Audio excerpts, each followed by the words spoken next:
नमस्कार दोस्तों, आप सभी का फिर से स्वागत करता हूं सुखदीप की आवाज़ में। आज की हमारी कहानी बहुत ही ज़्यादा इंटरेस्टिंग होने वाली है। आपको यह कहानी बहुत ही ज़्यादा मज़ा देगी, इसलिए आप कहानी को पूरा सुने। चलिए कहानी को शुरू करते हैं। मेरा नाम सीमा है।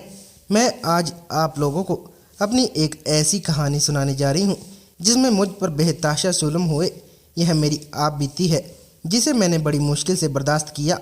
मैं नहीं जानती थी कि दुनिया में कुछ लोग ऐसे भी होते हैं जो अपने मतलब के लिए किसी भी हद तक गिर सकते हैं। शायद मेरी यह कहानी सुनकर आप लोगों के भी रोंगटे खड़े हो जाएंगे। मैं जॉब करती थी। मेरा इस दुनिया में मेरे पापा के अलावा कोई भी नहीं था। मेरे पापा और चलाते थे। घर के हालात बहुत ही ख़राब थे। मेरी माँ एक बड़ी बीमारी के चलते 5 साल पहले इस दुनिया को छोड़कर जा चुकी थी। दोस्तों, कहानी में आगे बढ़ने से पहले अगर आपको हमारे चैनल ने अभी तक सब्सक्राइब नहीं किया है तो आप जल्दी से चैनल को सब्सक्राइब कर लें। हमें अपनी राय भी ज़रूर दें। आपको हमारी कहानी कैसी लगती है। मेरे पापा ने बड़ी मुश्किल से मुझे पढ़ाया लिखाया। मैं इस काबिल हुई कि मैंने जॉब करना शुरू कर दिया। मेरे पापा मुझ पर बहुत ही भरोसा किया करते थे। उनका बिहेवियर बहुत ही कड़क और सख्त था। मैं अपने पापा को हमेशा भरोसा दिलाती कि मैं हमेशा आपके साथ रहूँगी और एक दिन सारी परेशानियाँ ख़त्म कर दूँगी। हम दोनों बाप बेटी मिलकर इतना कमा लिया करते थे कि 2 वक्त की रोटी इज्जत और सुकून से खा लिया करते थे। लेकिन वही बात कुछ ऐसा था जो अंदर ही अंदर तंग किए रखता था। बस सर पर मुसीबत आनी थी तो जाहिर सी बात है कि किस्मत भी तो हमें उस तरफ ले जाना जाती है। वह मुसीबत मेरे सर पर तब आई जब मुझे दीपक नाम के एक लड़के से बेहद मोहब्बत हो गई। दीपक मेरे ही साथ जॉब किया करता था। हम दोनों एक ऐसी कंपनी में लगे हुए थे जहां पर हमें लोगों को फिटनेस के बारे में बातें बतानी पड़ती थी। नौकरी करते करते ही मुझे उससे प्यार हो गया था, क्योंकि पहले हम दोनों के बीच दोस्ती हुई थी। वहां पर ज़्यादा लोगों को जानना चाहती थी। दीपक एक ऐसा लड़का था जिसका बिहेवियर बहुत ही अच्छा और मुझे उसका बिहेवियर बेहद ही पसंद आया था, तो मैं उसकी दीवानी हो गई थी। वह भी मुझसे बहुत ही प्यार किया करता था। हम दोनों ज़्यादातर एक दूसरे के साथ रहते थे, इसलिए एक दूसरे को बहुत अच्छी तरह से जान गए थे। मगर कहते हैं ना कि कितना भी हम किसी के साथ अच्छा समय गुजार लें, लेकिन जब इंसान नीयत बदलता है तो शायद हम उसकी नीयत का अंदाज़ा नहीं लगा सकते हैं। उसके दिमाग में हमारे लिए क्या चल रहा है। मुझे इस कंपनी में नौकरी करते हुए अभी 6 महीने हुए थे। दीपक वहां पर मुझसे 1 महीने पहले ही नौकरी करने के लिए आया था। फिलहाल ज़िंदगी इसी तरह से गुजर रही थी। जब किसी से मोहब्बत हो जाती है और लगभग दिन में ज़्यादातर समय आपकी नज़रों के सामने होता है तो आपको वह ज़िंदगी और वह लम्हे बहुत अच्छे लगने लगते हैं। घर आते हैं मुझे सबसे पहले अपने पापा के लिए खाना बनाना होता है, क्योंकि पापा बड़ी मेहनत से दिन के 1000 रुपये कमाते थे, जिसमें ऑटो के मालिक को देने होते थे। क्योंकि ऑटो मेरे पापा का नहीं था, वह किराए की गाड़ी चलाना जाते थे। मुझे भी नौकरी करते हुए थोड़ा ही समय हुआ था कि इसलिए मेरी सैलरी भी बहुत कम आई थी। महंगाई बढ़ती के समय में सिर्फ जॉब पर लगी थी, क्योंकि इससे ज़्यादा सैलरी की जॉब मुझे कहीं नहीं मिल रही थी। दीपक और मैं एक दूसरे के फ़ोन पर खूब सारी बातें करते और सारा दिन ज़्यादातर हम दोनों एक साथ ही गुजारा करते, इसलिए हम दोनों को एक साथ रहने की और बातें करने की आदत हो गई थी। दीपक मुझसे शादी की बातें किया करता था। मैं भी यही चाह रही थी कि मेरी शादी दीपक से हो जाए, लेकिन एक दिन पापा ने मुझे एक ऐसी बात बताई जिसे सुनकर मेरे होश उड़ गए थे। पापा कहने लगे कि तेरा कोई अच्छा रिश्ता मिल जाएगा तो मैं तेरी शादी करवा दूंगा। आखिर तू कब तक नौकरी करती रहेगी? मैं तो अकेला हूँ और सारी ज़िंदगी मुझे अकेले ही गुजारनी है, मगर मैं तेरी शादी किसी सरकारी ऑफिसर से ही करूँगा। पहले कहते थे कि तू जवान है, खूबसूरत है, ऐसी लड़कियों को आसानी से अच्छे रिश्ते मिल जाते हैं। पापा की बात सुनकर मैं चौंक गई थी। मैंने कहा, पापा यह आप यह क्या कह रही हो? जरूर नहीं है कि जिस लड़की की शक्ल अच्छी हो उसे गवर्नमेंट जॉब करने वाला लड़का ही मिलता है। पापा ने मेरी बात को बीच में रोकते हुए कहा कि लड़का नहीं, गवर्नमेंट जॉब करने वाला आदमी। अगर मुझे तेरे लिए अच्छी नौकरी करने वाला लड़का या आदमी मिल गया तो मैं तेरी शादी उससे खुशी खुशी करवा दूंगा। मेरी वजह से सारी ज़िंदगी तेरी माँ बहुत परेशान रही। आखिर मैंने तेरी माँ को दिया ही क्या? बेचारी को बड़ी बीमारी लग गई थी। अगर मैं अमीर होता तो उसका इलाज करवाता और शायद वह बच भी सकती थी, मगर मेरी गरीबी की वजह से तेरी माँ इस दुनिया से वक्त से पहले ही चली गई। अच्छी ज़िंदगी नहीं दे सका। मेरी यह ख्वाहिश रहेगी कि या तेरी शादी किसी सरकारी ऑफिसर से हो जाए या फिर किसी ऐसे बिजनेसमैन इंसान से हो जाए जो बेहद अमीर हो, जिसकी करोड़ों की फैक्ट्रियाँ और दौलत शोहरत उसके कदम चूमती हो। क्योंकि मैं अपनी बेटी को सारी ज़िंदगी की खुशियाँ देना चाहता हूँ। मैंने कहा कि पापा ज़रूरी तो नहीं कि अमीर इंसान के पास ही सबसे ज़्यादा खुशियाँ होती हैं। पापा कहने लगे कि हाँ बेटा, अमीर इंसान अपने रुपए पैसे की ताकत से सब कुछ खरीद सकता है, इस दुनिया जहाँ की एक एक खुशी भी खरीद सकता है, मगर गरीब इंसान कुछ नहीं कर सकता। गरीब इंसान सिर्फ दूसरों को खुश होता हुआ देखकर दूर से ही खुश हो सकता है और वह अपना दिल मार सकता है। उसे तो इतनी भी इजाज़त नहीं होती कि वह अपनी खुशी को पूरा करने के लिए अमीरों के करीब चला जाए। अमीर लोग सिर्फ अमीर लोगों से ही संबंध रखते हैं, इसलिए दुनिया में गरीबों का कोई भी नहीं। यही वजह है कि मैं चाहता हूँ कि मेरी बेटी की शादी अमीर परिवार में हो, ताकि तुझे इस घर में जो खुशियाँ पहले ना मिल सकी, आगे भी तो उन खुशियों के लिए ना तरसे। तेरी शादी अच्छे घर में हो जाएगी तो तुझे किसी चीज़ के लिए तरसना नहीं पड़ेगा। मैं चाहता हूँ कि मेरी बेटी को हर खुशी मिले जिनकी तू हकदार है। मैंने कहा पापा, ज़रूरी तो नहीं कि इंसान को सारी ज़िंदगी की खुशी ना मिले, वह अधूरा रह जाता है। पापा कहने लगे कि बेटा, तू मुझसे इतने सवाल क्यों कर रही है? बस जैसा मैं चाहता हूँ वैसा ही करूँगा, चाहे जो हो जाए। पापा की बात से सुनकर मुझे ऐसा लग रहा था कि पापा मेरा अच्छा नहीं चाहते, वह चाहते हैं कि वह मुझे किसी अमीर इंसान के हवाले कर दे। यह नहीं सोच रहे कि उनकी बेटी की खुशी किसमें है।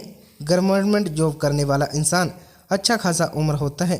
मुझे डर लगता था कि कहीं पापा मेरी शादी किसी बूढ़े इंसान से ना कर दें। कभी किसी दिन मेरे पापा का टकराव अगर किसी ऐसे इंसान से हो गया जो अमीर है, कुंवारा हो, तो पापा मेरी शादी उसके साथ करने का फैसला फ़ौरन ही ले लेंगे, यह सोचे बिना कि उस अमीर इंसान के साथ उनकी बेटी खुश रहेगी भी या नहीं। शादी करने के लिए दो दिलों का मेल होना बहुत ही ज़रूरी है। मैं तो दीपक से मोहब्बत करती थी। मेरी बात दीपक से हुई थी तो मैंने उसे अपने पापा की सोच के बारे में सब कुछ बता दिया था।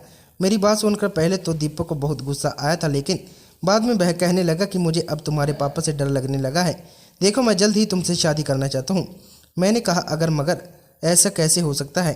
वह कहने लगा कि तुम चाहो तो मैं अपने माता पिता को तुम्हारे घर भेज सकता हूँ, मगर तुम कह रही हो कि तुम्हारे पापा चाहते हैं कि वह तुम्हारी शादी किसी अमीर लड़के से करेंगे।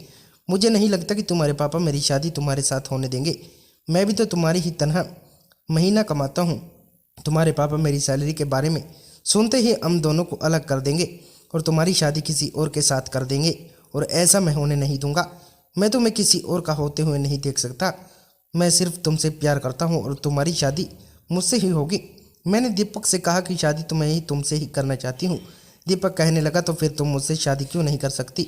देखो, तुम अपने पापा को घर छोड़ दो, मेरे साथ भाग चलो, हम दोनों एक दूसरे के साथ बहुत खुश रहेंगे। मैंने कहा तुम यह किस तरह की बातें कर रहे हो? दीपक, तुम क्या कहना चाहते हो कि मैं अपने पापा को छोड़ दूँ और तुम्हारे साथ भाग जाऊँ? मैं ऐसा कभी नहीं करूँगी। क्या इसी दिन के लिए मेरे पापा ने मुझे पढ़ाया लिखाया था? अब मैं बड़ी हो गई, जवान हो गई, नौकरी करने लगी, समझदार हो गई, तो इसका मतलब यह नहीं कि मैं उनका भरोसा तोड़कर उनकी मर्जी के खिलाफ जाकर घर से भाग जाऊं, जित की धज्जियां उड़ा दूं। मैं ऐसा कभी नहीं करूंगी। मुझे अपने पापा से बहुत प्यार है और सबसे ज़्यादा फिक्र तो मुझे उनकी इज्जत की रहती है। दीपक कहने लगा कि अच्छा, तो फिर तुम अपने पापा की इज्जत की फिक्र करती रहो। इसी फिक्र में वह तुम्हारी शादी किसी उम्र इंसान के साथ कर देंगे। वहाँ तुम्हें किसी चीज़ की कमी तो नहीं होगी, मगर तुम वहाँ पर खुश नहीं रहोगी। मैं जानता हूँ कि तुम्हारे दिल में सिर्फ मैं ही बसा हूँ। तुम्हारी खुशी मेरे साथ जुड़ी हुई है। दीपक मुझसे नाराज हो गया और उसने गुस्से में कॉल कट कर दी। मुझे भी उस दिन दीपक की बातों पर बहुत गुस्सा आ रहा था। 2 दिन तक मैंने उसके कोई भी बात नहीं की थी।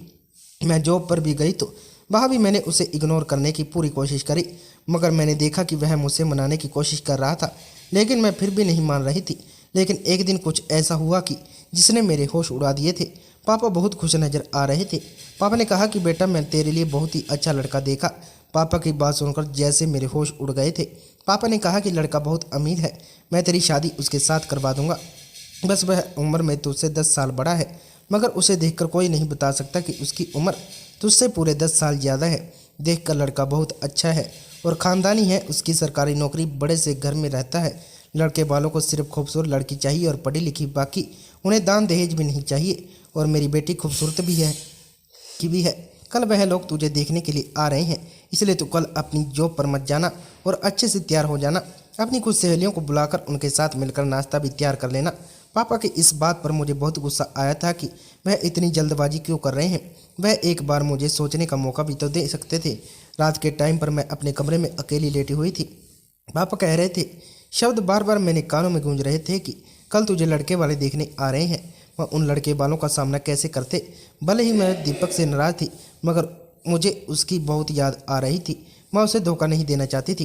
पापा ने मुझे मजबूर कर दिया था कि मैं कोई गलत कदम उठा लूं, और अब मैंने फैसला कर लिया था कि मुझे कुछ भी करके दीपक की बात माननी होगी, वरना पापा मेरी शादी किसी ऐसे इंसान से करवा देंगे जिसको मैं जानती नहीं, जिसे मैंने कभी देखा भी नहीं। फिर मैं उसके साथ ज़िंदगी कैसे गुजार सकती हूँ। जरूरी तो नहीं कि वह अमीर इंसान मुझे खुश रख सके।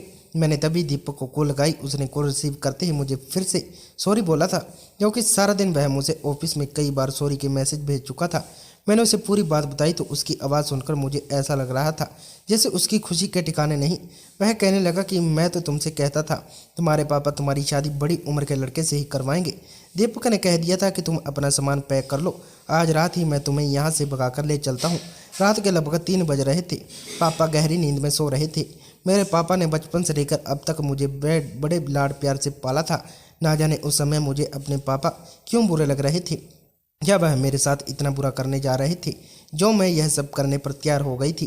क्या जो मैं करने जा रही थी वह बिल्कुल ठीक था। मुझे कुछ समझ नहीं आ रहा था। कहते हैं ना कि जब आपके दिमाग में कुछ शैतानी ख्याल होते हैं तब आप उन्हीं कामों को अंजाम देने की जल्दबाजी करते हैं। उस समय मैंने अपने सबसे प्यारे पापा को पलट कर नहीं देखा, और दीपक की बातों पर आकर मैं वहाँ से निकल आई थी। दीपक का साथ पाकर मैं बहुत खुश हो रही थी। वो मुझे लेकर बस स्टैंड तक आ गया था, और बस में बैठने के बाद हम लोग बहुत दूर जा चुके थे। मैंने उसे कहा भी था कि तुम मुझे कहाँ ले जा रहे हो, हम अपने ही शहर में भी कहीं सेटल हो सकते हैं। ऐसा नहीं हो सकता। तुम्हारे पापा अगर तुम्हें ढूंढते ढूंढते यहाँ तक पहुँच गए तो सारा इल्ज़ाम मुझ पर आ जाता। खुद को कैसे बचाता। यहाँ तुम्हारे पापा नहीं आएंगे। मैंने कहा लेकिन तुम मुझे कहाँ लेकर जा रहे हो। तो कुछ बातों को वह कहने लगा, अरे अपने घर लेकर जा रहा हूँ, अपने माता पिता के पास। मैंने कहा तुम्हारे माता पिता। तो वह कहने लगा कि हाँ, मैं बिना माता पिता के थोड़ी ना इस दुनिया में आया हूँ। मैंने कहा कि नहीं, मैं तुम्हें पिछले 7 महीनों से जानती हूँ। तुमने कभी मुझे अपने माता पिता के बारे में बताया नहीं। इस हिसाब से मुझे यही लगा कि शायद तुम्हारे माता पिता इस दुनिया में नहीं है।